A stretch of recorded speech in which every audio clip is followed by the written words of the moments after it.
On the 12th of May, a 32-year-old Russian priest, Antony Savchenko, died in the war zone. According to his obituaries, family and the church, he was in the group of military men hit by a HIMARS shell. Witnesses report that Father Antony carried at least 4 men out of danger, which cost him his own life. At home, he is mourned by his wife and 2 children. According to independent sources, Father Antony has been the 16th cleric killed in the war zone in Ukraine. So why are there priests in the war zone? What are they doing there? Who sent them, and are they willing to go? Are they involved in combat? Let's try to answer these questions and try to make sense of the church mission in the war in Ukraine.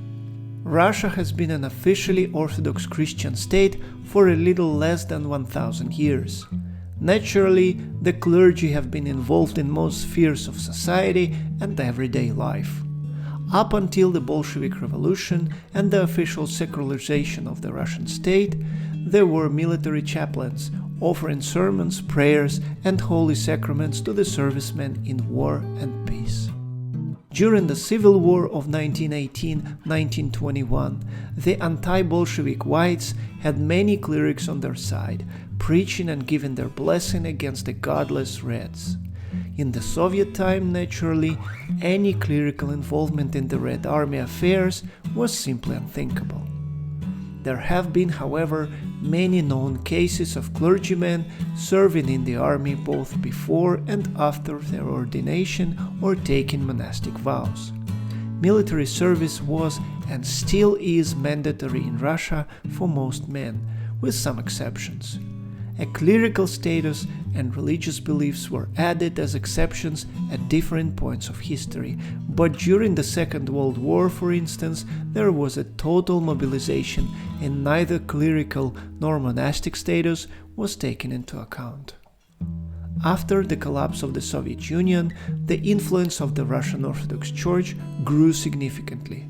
However, the reintroduction of clergy into the army has been quite problematic. The army itself has always been a rigid and quite conservative structure with much Soviet legacy even up to this day. When it comes to military chaplains, the initiative has been promoted for decades, but the implementation is still very slow and sporadic. Legally, it is quite tricky. Russia is a secular state by the constitution, and the army hence cannot easily employ or draft clerics. Moreover, Russia is multi-religious, and providing all soldiers of different faith with their chaplains is practically impossible. At the same time, some religions like Islam and Buddhism in certain regions are way too influential to neglect. Since the start of the war in Ukraine, and especially the ideological support from the church leadership, the church and the army have tried sending more chaplains to the front line. This, however, has been a difficult task. The war zone is an imminent danger not only for combatants, but also for everyone else present, such as civilians, medical personnel, or anyone else. Sometimes the non-combatants are hit on purpose, but oftentimes they just become the toll of war. Many priests have big families, and in most cases, they are the sole providers. Whether they support the state ideology or not, they are not always willing to die for it. At this point, priests are only sent to the war voluntarily, and there are not as many priests willing to potentially sacrifice their lives as the church and army leadership count on. Most importantly, due to the secular legislation and ambiguities of the canon law, the status of military chaplains is still largely vague. They cannot be considered either military or medical personnel. Hence, they and their families are not entitled to social support or benefits as veterans when they come back or when they are wounded or dead.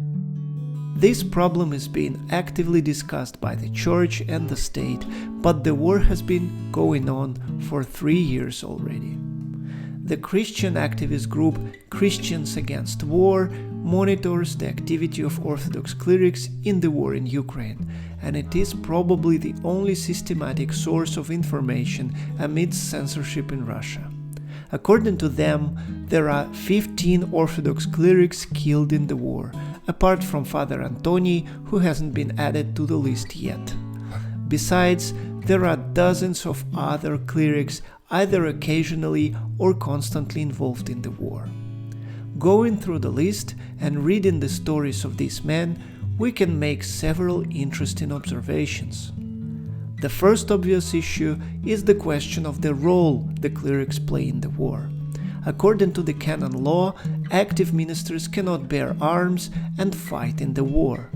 Most of the priests serve as ministers, offering pastoral care, prayer, holy sacraments, and moral support to the servicemen.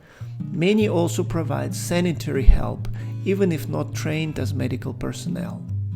Some clerics, however, are enlisted as active fighting servicemen, although they are usually listed as former clerics or monks. Some ask their superiors to suspend or release them from ministry, some are already former churchmen for other reasons.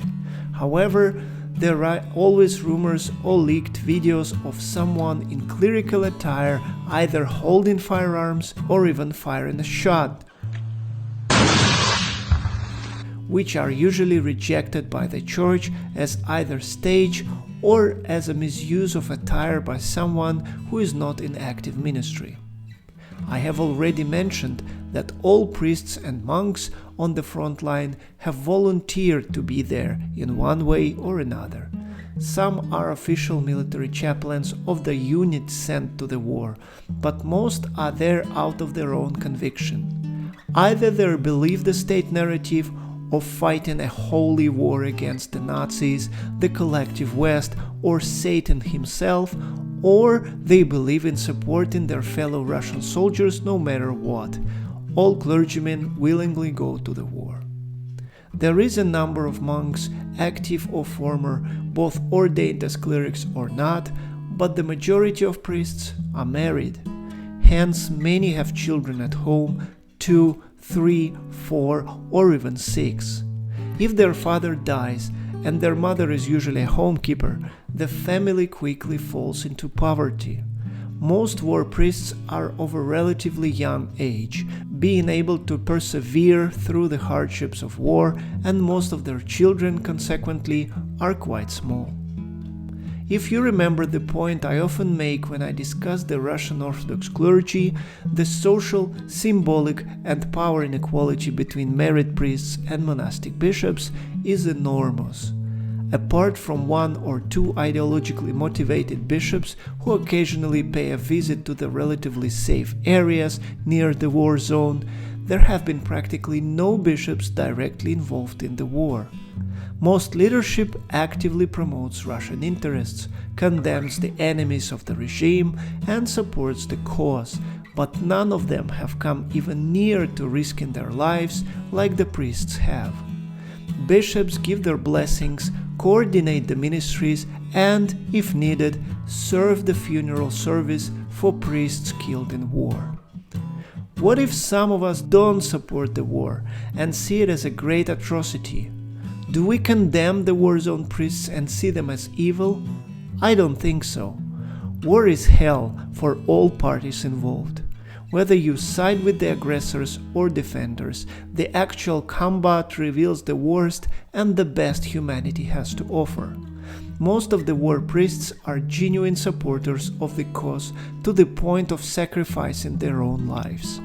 Let's just hope that the war ends soon and there is no need to die in combat, to wreck families, or to look for justifications of immense human suffering. Please, like the video, leave a comment, and subscribe to the channel. I'll see you all next time.